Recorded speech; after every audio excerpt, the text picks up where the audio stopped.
मैं सर्वप्रथम में आगे मिट्टी को प्रणाम करता हूँ। मैं हूँ आपका क्षेत्रीय कलाकार अनिल कुमार यादव, नगर पंचायत मझौली राज सलेमपुर तहसील की धरती से। बैठी हुई महफिल में युवा बुजुर्ग नौनिहाल हमारे देश के भविष्य सभी लोगों के चरणों में मैं सादर प्रणाम करता हूँ। धर्मशाला, गौशाला, पाठशाला, चिकित्सालय के छोड़ के हम 1990 से मऊशाला में भाग ले बने, और जब तक बोला मन से हम एक शब्द अगर अश्लील निकल जाए तो आप लोग गिरबान पकड़ के सीधा मन से नीचे उतार दे। भोजपुरी में कहले बा कि केकरे के अपन कहबा सबके ऊपर फीस बा, और जेकरे के अपन जनबा है 420 बा। जवन कुकुर पोसाई लू काटे लगल, ना घर ही के भइल ना घाटे लगल। हम तो बुझनी की वफादार निकले, उस साला घर घर में घूम घूम के चाटे लगल।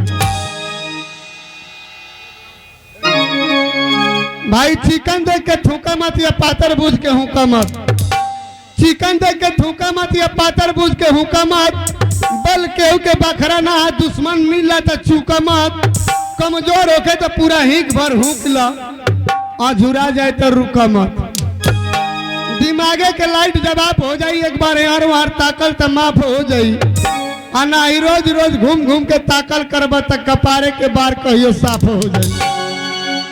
भाई हो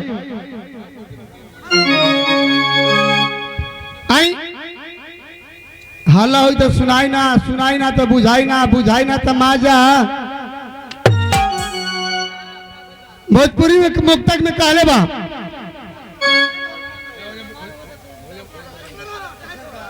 जी प्रभु। भाई प्रणाम। भाई हमार जुग जुग जियो, दूध छोड़ के दारू पियो,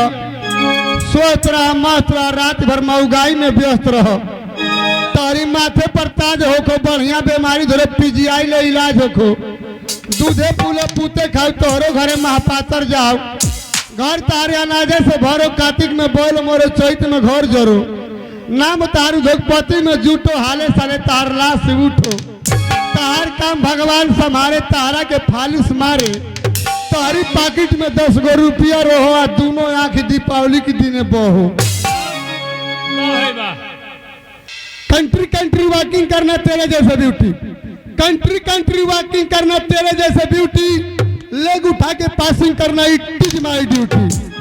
तेरे गोल्डन फेस के ब्यूटी में जेंटिल हॉल को तोड़ दिया, और जब से तुमसे लव किया तो नाइट स्लीपिंग छोड़ दिया। आई भोजपुरी में 685 वर्ड के कविता मर्द मेहरारू अपने मर्दे से कहला कि ये सैया जी रुमा इतना पावर नशा अपना ले बानी कि पूरा टोला के मेहरारू ताना मारतड़ी सन। मर्दा कहलस करे भाई इतना कौन पावर नशा अपना ले बानी। मौगी कहलस कि बीड़ी या सिगरेट छोड़ के सुरती कब से धैला, बीड़ी या सिगरेट छोड़ के सुरती कब से धैला, आ कुकुर नियर मुंह बना के पिच पिच थूकत अइला। सब नशा से बाउर हमरा सुरती लागे पिया, आ कवन दो गलवा तारा के देहलस कैंसर के बिया। मर्दा कलस करे हम केरा दिखावत बारू कब से भैलू ज्ञानी। ए सुरती के महिमा प्यारी पहुंचल पुरुष जानी। सुरती से फुर्ती बढ़ेला, ज्ञान बढ़े चौगुना, होश बढ़ेला, जोश बढ़ेला, जब मिलेला चूना। मौगी कहलस मस्कुर शरीफ पीब हो जाई, लोगवा देख घिनाई, आ केतनो दांत सफाई रखबा भक भक मुंह बसाई। सुरती के जो पीत घोटाई, शरीफ पेट के अतरी, जियल मुश्किल होई राजा जी जहिया कैंसर पकड़ी। मर्दा कहला तू का जन्म सुरती के कैसन होखेला स्वाद। ए सुरती के प्रेम से खैले राजेंद्र प्रसाद।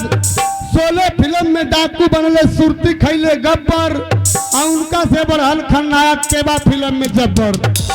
मौगी कहलस सुरती के जब आदत लागी, ना छोड़ला से छूटी, बैले के नियर मुंह हो जाई जब अगला फाटक टूटी। सुरती जो लगे ना रही, घूम घूम दांत चियरबा, अभी की मंगा के नियर सबकी आगे हाथ पसरबा। मर्दा कहला श्रीमत जाना सुरती के 100 में 90 मूर्ति, आज जितना महंगा घी बिकाता तनी वो से महंगा सुरती। सुरती खाने डॉक्टर, मास्टर, नेता, चीफ मिनिस्टर, पुलिस थानेदार खाने एमपी जज बैरिस्टर मौगी कहलस एक जना कथा सुन गई कैले सुरती खा के अब पीत भरल जब मुँह में लगले हर वहां ताके कुछ न लौकत रहल उनकरा पीत थुके की सुरता पर अब तवले आइल खोखी थुकले पंडित जी की कुर्ता पर एगो रहल सुरती वाला एगो रहल पियकर आ दोनों कैला सन मारा मारी मचल अनिल भगत सियावर रामचंद्र की गांधी जी के पक्का चला रहे 3 गो बानर गांधी जी के पक्का चला रहे 3 गो बानर एगो बहू के एगो बहिर एगो दोनों आँखी के आनर गांधी जी की बाद परिवर्तन एगो आइल आ तीनों बानर नेता हो गई सन गांधी बाद भुलाइल लायक हो के का कैल ना लायक हो के का करब आ जब झूठ बोले के ढंग नहीं के तब विधायक हो के का करब आपन हो के का कैल तुआन हो के का करब आ 205 लाख ना लुटल तब प्रधान हो के का करब स्वस्थ रह के का कैल तू दुखिया हो के का करब आ वृद्धा विधवा पेंशन न खैल तब बिहार में मुखिया हो के का करब हम तो कहते नहीं जितने मिले तो उतने खा जा जितने मिले तो उतने खा जा देवे के ना पड़ी मुआवजा के रोकी जब तू ही राजा 5 बरिस पन लौटी भाजा जगह भीड़ लागल बे सरकार वहीं एगो बारात लेके चल गए जा पार्टी रामायण भाई की यही जैसे कुछ दूर पर एगो चौराहा बा धुसवारामपुर वही धुसवारामपुर में चल गए जा बारात हिरे के रहे नाच हिरे के रहे अब एकदम कम उम्र में लड़का के बियाह होते रहे चूंकि जब रामायण भाई के नाच गई कहलो कि रामायण के नाच चल जब पथरदेवा से धुसवा तो हमने के बिहाने हितन से मजाक जरूर कल जाए 10 को देला भगवान तारा के 20 को दी 20 को देवा भगवान तारा के 40 को दिए 40 को देवा भगवान तारा के 80 को दिए ना दिए तो 80 को दे के देखो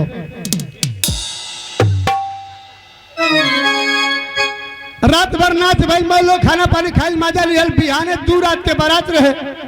बिहाने गांव के लोग हजाम के बुला के लिए कहले यार पथरदेवा को से बारात आयल बतन हितन से मजाक हो जाए तो बड़ा मजा आई गांव की हजाम के बुला के बोला चले पहुंचवा हई नूरी उरी ना रहे कहले कि 2 गो ले एगो ललका एगो उजरका मार ले हितन का गया बीजे दे के चलिए भाई लोग दुआरी पर लौटा दे लिए के बजे बीजे हुई और काका के उम्र तनी टाइट रहे जब ललका मरले बिहाने के टाइम बहुत टाप फायदा करेला जब लाल तो ऊपर कुर्ता रहे खोल के फेंक देना आ जब तन से पछुआ के हवा लगल आँख लाल हो गई बाराती के लिए जात जात धोती खोल के फेंक देना आ जब उजारका मरना दोनों तत्काल फायदा कैलस एकदम नशा में फिट नीचे अंडरवियर है वो खोल के फेंक देना अब तो आगे बुझाओ टीवी है अब पीछे बुझाओ डीवीडी हो जाके बाराती ने बेटा के आगे खड़ा होके लड़का की मौसा के आगे खड़ा होकर नहीं के चलो दुआरे पर बुलाओ लो हाई आज्ञा हाई बीजे हो हाई आज्ञा हाई बीजे हो उन नीचे तकलत कलस ही मंजूर कर लायक नहीं के कई हफ्ता धुआई ढेका रही आगे बढ़ल दूल्हा के फूफा मोटका चश्मा शीशा वाला चश्मा लगा के दोतवन करत रहनो हजाम लोटा धर के दोनों गोल छू के गोल लाए तो कहता एकदम टाइम से पहुंची अब पत्तल चलावे वाला लोग खाना खा ले हाई आज्ञा हाई बीजे हो हाई आज्ञा हाई बीजे हो पूरा बारात भाग के चिकन हमने के खा के लेडुरी पर सुता रहने जा गर्मी के महीना बारात के मालिक पते ही ना नाच वाला रामायण चौधरी कहना का बते भाई कहाँ इतना खिसिया 8 बजे था अरे जो खाती खिसिया बनी हो देखे गाँव के हजाम आयल बा घरे आज्ञा बीजी देता तू कहले हमारी जो करवा के जगह पूछ लेला ए चाचा हमार नामे अनिल बेहोश है हमरा के जब जगह लोग के देखें तो कहनी कम से कम 2 गो शीशी के व्यवस्था कर हम जगह में ढार के एक बेर मार लेनी ओकरा से जल्दी हमरा के फायदा कैलस ओकरा के देख के हम एक हैंड ड्रेस खोल के रेवटी में अंडरवियर खोल के कपारे पर और दूल्हा की मौसा के भर अखबारी धैले बा कहता हाई आज्ञा हाई बीजे हो हाई आज्ञा हाई बीजे हो ओकरा के जाके धीरे से पीछवा से हम धलेनी अब जब वो कहे हाई आज्ञा हाई बीजे हो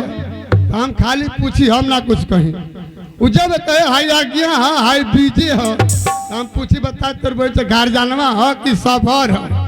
घर जानवा हो कि सबर हो